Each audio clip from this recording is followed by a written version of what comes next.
What's going on, guys? This is Ryan with the RK Outpost, and when HBO Max made the decision to put essentially all of their major 2021 releases on HBO Max at the exact same time, a lot of people looked at that and questioned it because, yeah, maybe you can start growing this streaming service that you're pushing in HBO Max, but at the same time, you're absolutely hurting the box office. And now that we're starting to get some data, it looks like this may have been an enormous mistake, especially to start off the way they did with a movie as bad as Wonder Woman 1984. Because if you remember, that was the first one. December of 2020, that was the first movie that got launched on HBO Max to launch their streaming platform.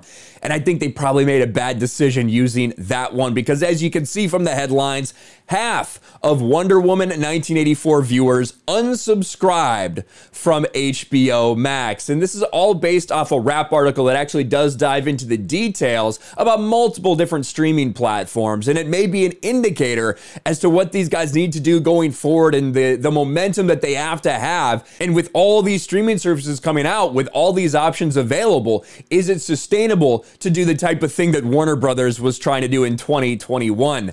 Based off the fact that they're not doing that in 2022, I kind of doubt it.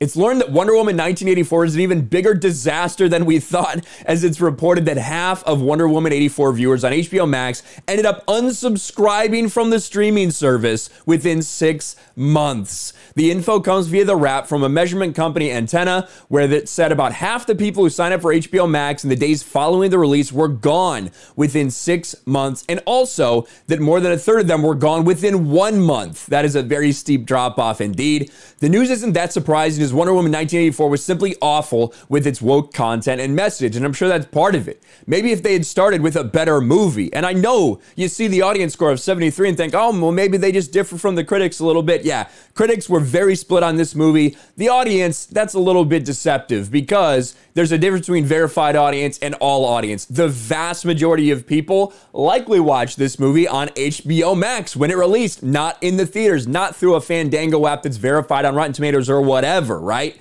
They watched it on HBO Max and they left their opinions. People hated this movie. It was terrible.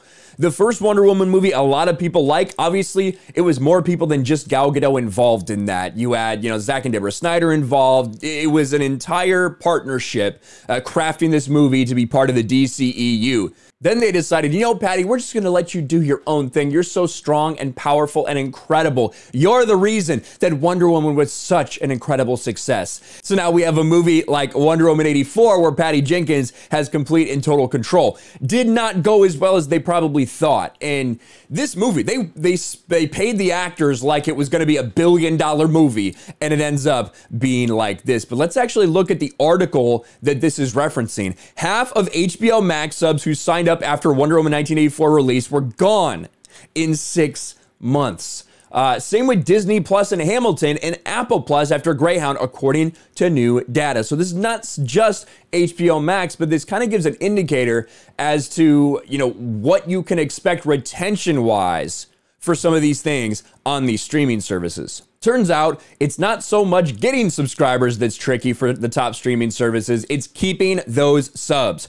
According to new data from measurement company Antenna, about half the people who signed up for HBO Max in the days following its Wonder Woman 1984 release were gone within 6 months. 31% of them were gone within 1 month. And we do have the chart. I can show you the chart right here. Let me zoom in a little bit more on it.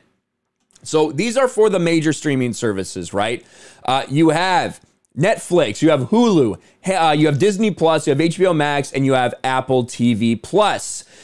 Now, a lot of these, this is very similar, right? For Disney Plus, HBO Max, and Apple TV Plus, the ones that are kind of newer, right? They don't have maybe as much content available there.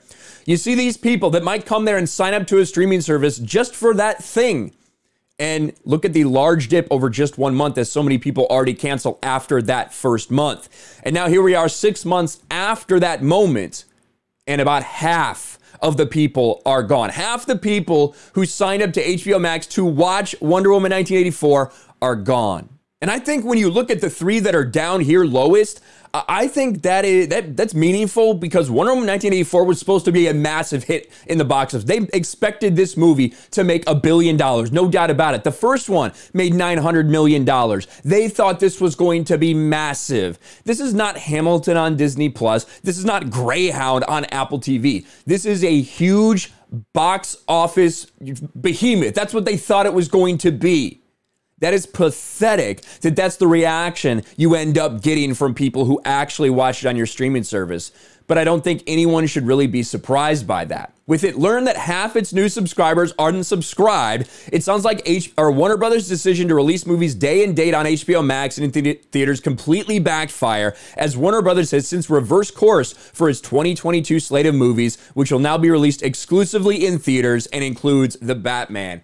And you know, it's interesting too because HBO Max did this throughout. Every month or two, they had a pretty big major release. You think about Godzilla vs. Kong, you think about Mortal Kombat, Dune, obviously The Matrix was at the end here, but they had some pretty big things released the entire time, and I think it really hurt them in the box office. When you look and see, you know, Godzilla vs. Kong was the most successful, making almost $468 million worldwide. The only thing that came close to that was Dune, which made almost $400 million in the box office. So I really do think the HBO Max part, you know, hurt them in the long run. And if these are the returns you're getting, if people aren't sticking around for 6 months, half of them are already gone, it's really making people ask the question, is that the right method, this day and date release? And I think what Warner Brothers has already found out is no, that was not a good idea. We tried to grow our streaming service this way. We're going to have to rethink things. Because half of people that watch this movie, half of people that signed up on Christmas of December 2020 to watch Wonder Woman 1984 are gone because this movie was terrible. Again, I think it's fair to give them more criticism than the other ones because the other ones I don't think are like tentpole releases. This was a tentpole release. There's no doubt about it.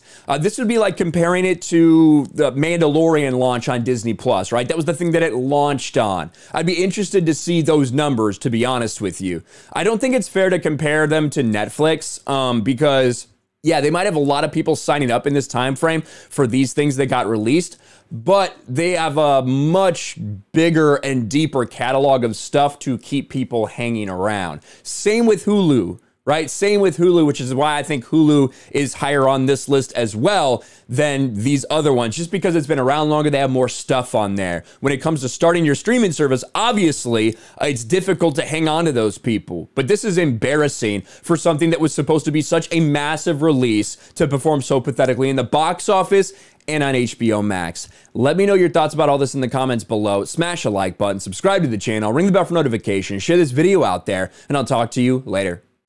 Thanks for watching, everyone, and a huge shout out to my patrons. I appreciate you guys so much.